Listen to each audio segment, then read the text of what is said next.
This is Al Brooks. Thank you for watching the Brooks Trading course. This is the third of 3 videos on pullbacks and bar counting.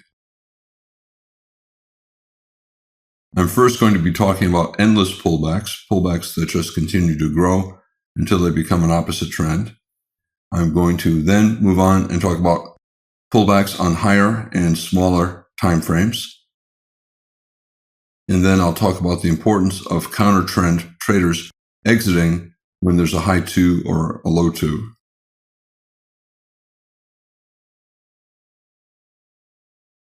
Here's an example of a strong bull breakout, and it's starting to pull back. Different ways to count it: 1, 2, 3. You can say this is 1, 2, 3, and then 4.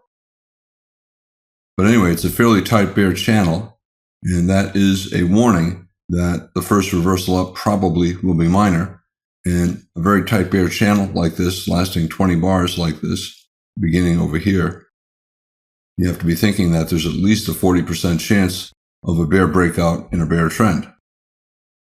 In general, a bear trend inside of a bigger bull trend is a bull flag. It begins as a pullback, and as it grows, it becomes more of a trading range. Here, a trading range that's sloped down. And once it reaches 20 bars or more, I call it an endless pullback, especially when the channel is tight like this. And when that happens, the probability of trend resumption up drops to 50%, and the probability of trend reversal down increases to 50%. So around here, 50% chance the bears will get a bear breakout and a trend down.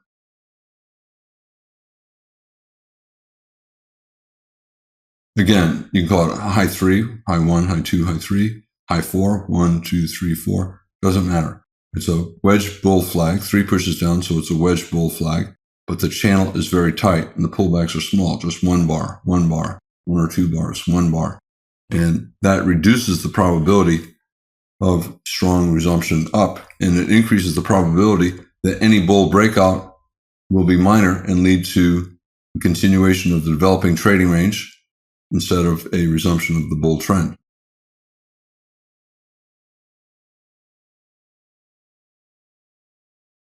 In general, whenever you have a bull flag, only a 40% chance of a bear breakout. But once the bull flag, the bear channel, reaches 20 or more bars, and especially if it's in a tight channel like this, probability is more like 50-50.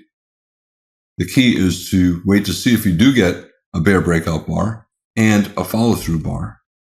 And here we have a bear breakout bar, tail on the bottom, not especially big, but here we have a very big bear breakout bar, despite the tail on the bottom. And then there's a follow-through breakout bar, so the odds are we'll get at least a second leg down and at least a measured move down.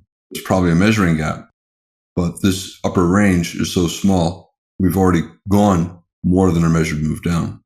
But the key point is a big bear breakout with follow-through below a bull flag. We're probably going to get at least a couple legs sideways to down. Here's the opposite situation. We have a series of sell climaxes here, here, here, a little bit here, and then we're pulling back. But the pullback is in a very tight bull channel. We tried to resume down here. We tried to break to the upside here, tried to reverse down here. The entire thing is a pullback, and it's lasting a long time. And the more bars that get added to a pullback, the lower the probability for trend resumption down is, and the higher the probability for trend reversal up is. Once the pullback has 20 or more bars in a very tight channel like this, 50-50 chance you're going to get a bull breakout of the bear flag.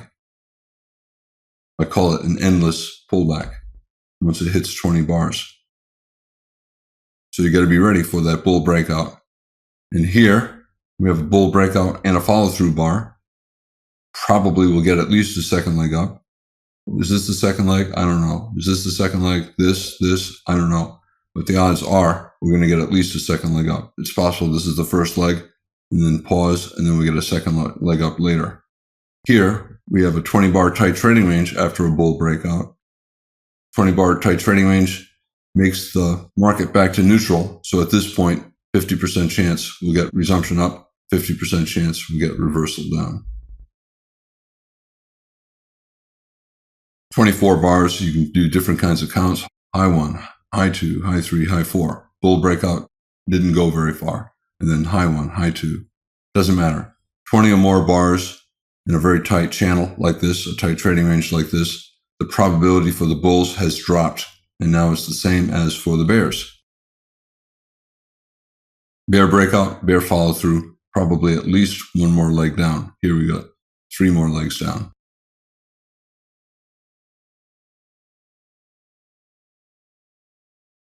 I want to now talk about higher and lower time frames when you get pullbacks and when you're trying to do some bar counting. Here, this is a 5-minute chart, and it's a trading range lasting a lot of bars, maybe 100 or more bars. And you can do different kinds of bar counting, leg 1, pullback, leg 2, so high 2. And then we have another high 1, high 2. So it's a complex high 1, pullback, high 2. On a higher time frame chart, it's just leg 1, pullback, leg 2. On the higher time frame chart, it's just a big high 2 bull flag. So for example, 60-minute version of this same chart, this becomes a high 1. Here's a high 1. And the second leg down is a high 2. This is a 60-minute chart of that. On the 5-minute chart, it's a very complex pullback. On the 60-minute chart, it's fairly simple. And some traders, when they see pullbacks like this that just seem to go on forever and they look very complex and they're very difficult to understand what's going on, sometimes it's helpful to look at a higher time frame chart, and what is going on becomes a lot clearer. Here, 5-minute chart, 100-bar trading range, 100-bar trading range. Move up to a 15-minute chart, maybe a 60-minute chart. This is a 60-minute chart. And it becomes simpler. Here we got a very tight trading range, a low 1 sell, did not work. And we have a low 2 sell, it did work.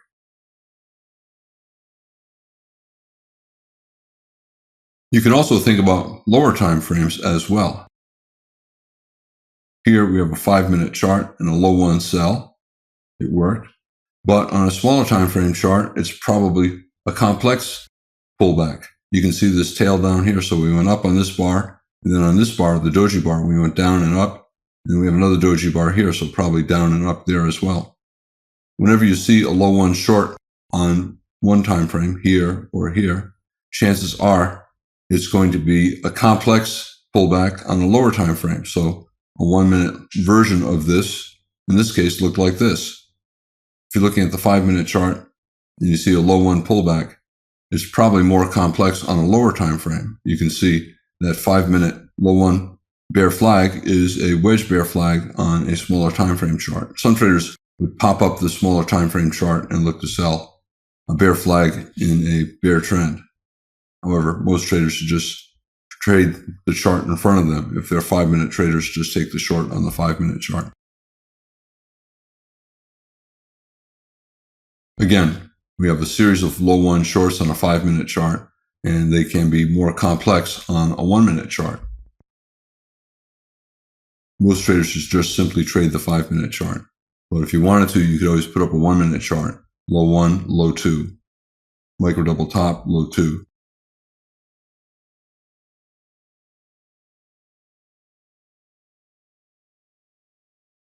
Five-minute chart.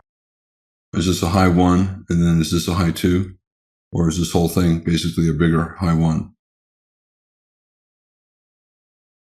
High 1, buy. I think you can buy above that bar.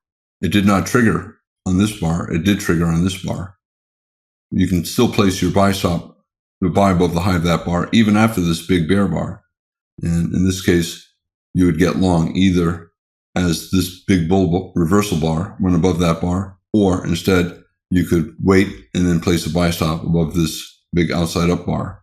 You can call it a wedge bull flag, 1, 2, 3. You can call it a double bottom bull flag, micro double bottom, 1, 2. You can call it a 50% pullback of the strong bull trend. And if you want, you can call it 2 legs down, 1 pullback, 2.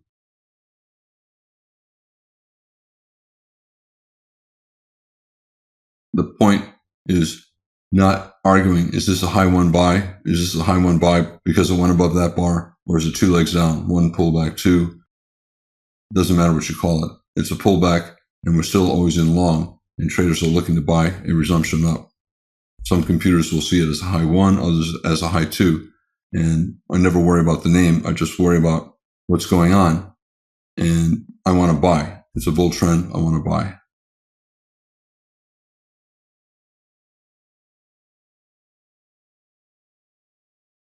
You'll sometimes hear me say that if we have a bull trend and I'm trying to scalp a short, like sell a low one or something, or sell a bad high one, if there's a strong bull trend, you have to assume that reversal attempts will fail. Well, let's say a trader looks at this and says, big tail, buy climax. Maybe there's a trading range here and it's at the top of a trading range. They'll say, bad bull flag, I'm going to sell with a limit order at the high of this bar. And if they're still short here, now we have a high two, high one, high two with a bull body. You got to get out. Whenever you have a reasonably strong bull trend, and if you're shorting, you might let the market go once against you, but the second time against you, you cannot do it. You got to get out on the high two buy setup. And that's one of the reasons why high two buy setups and bull trends are so good, because the bears who are shorting will let the market go against them one time, but they will not let the market go against them a second time. So the bears will buy back their shorts when the high two triggers. And that's why bulls will buy that high two, because they know the bears will give up. Some bears might sell this, but if they do, they're not going to let the market resume up a second time. They're going to get out. And the bulls know that, and the bulls love high twos for that reason.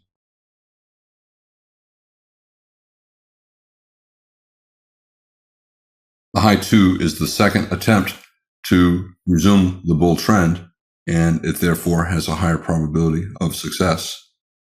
And if traders are short, they will exit their shorts if the high two triggers, especially if the buy signal bar for the high two has a bull body. And if traders are flat, it's a great opportunity to get long. You have a high two buy setup with a bull body. So bulls will buy because it's a high two and a bull trend.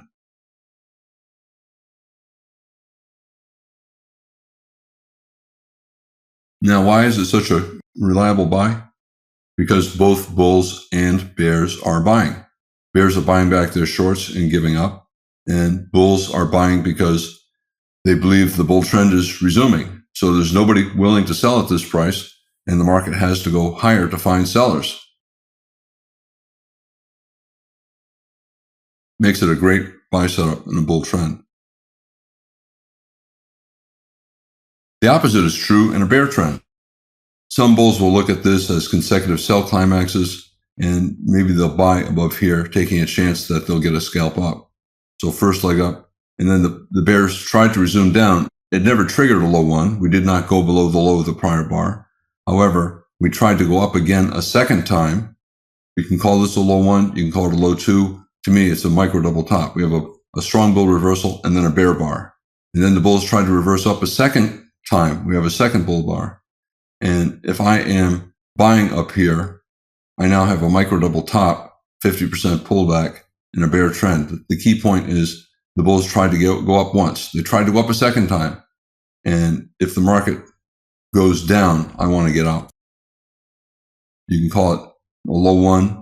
You can call it a low two. It's an implied low two. We went up and then a bear bar, and then we went up again. I usually call this a low two, and I'm going to get out of any longs below that bar, even though it has a bull body. It's a micro double top, 50% pullback, and a pretty strong trend. You can also call it a wedge. 3 pushes up. 1, we went up and down, and then up and down. So it's also a wedge bear flag. Bulls will get out and bears will short. High probability that you're going to get at least some resumption down because there's nobody left willing to buy. The bulls tried twice and they failed twice. That makes a low two a high probability sell. We have a bull trend and a wedge top. 1, 2, 3. It triggered either below that bull bar or below this bear bar. However, it's also arguably a high two buy with a good bull bar. at this point, a lot of the bears who sold this as a wedge will get out. Other bears will say, bull trend, pullback, looks like we're developing a trading range. So some bears might use a wide stop and scale in high. Most bears will say, I don't know, it's a fairly tight channel. We have a fairly tight channel with a tight channel wedge. Really not a very good sell. Too much risk of trend resumption up. I have to get out above a bull bar. You can call it a micro double bottom and a high 2, but I think you have to get out when the channel is that tight because too much risk that the trend will continue up. Bulls know that. They know the bears took a bad short, selling a wedge top, but a very tight bull channel. Probably minor reversal, and the best the bears get is a trading range. So the bulls will buy that, betting on trend resumption up.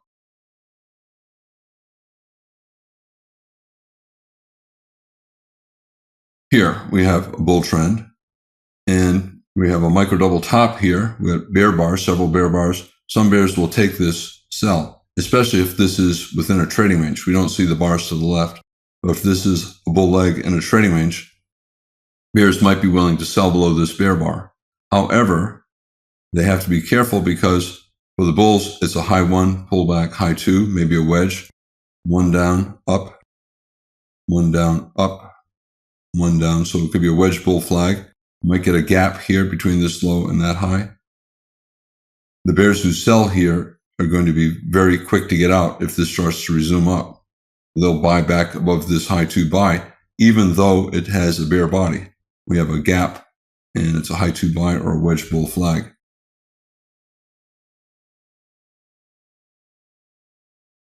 Will they buy above this bar? I don't know. They may be willing to hold above this bar, but if we go sideways and get a bull bar and then a high 2 or a high 3 bull flag, they will get out. And that's what happened here. We had a bull reversal bar. Again, high 1 here, and then a second leg down, high 2 here. Second attempt by the bulls to resume up. If a bear did sell below this bar, they get filled over here. They would either buy above this bear bar. They certainly would have to buy above this bull bar, even though it closed the gap above that high. To me, it's 2 legs down and a bull bar and a bull trend, about a 50% pullback of the prior leg up. Most bears will give up.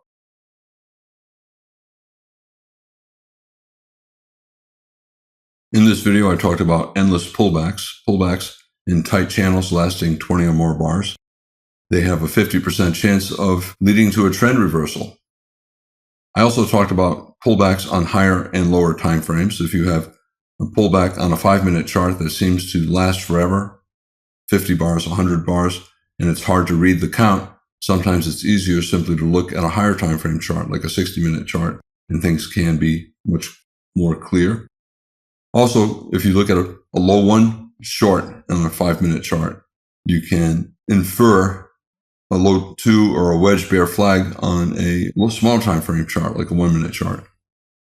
And then finally, I talked about the importance of counter trend traders exiting if a high 2 triggers in a bull trend or a low 2 triggers in a bear trend. And that's why a high 2 is such a good buy setup in a bull trend and a low 2 is such a good sell setup in a bear trend. This is Al Brooks. Thank you for watching the Brooks Trading course. This is the end of the 3rd video on pullbacks and bar counting.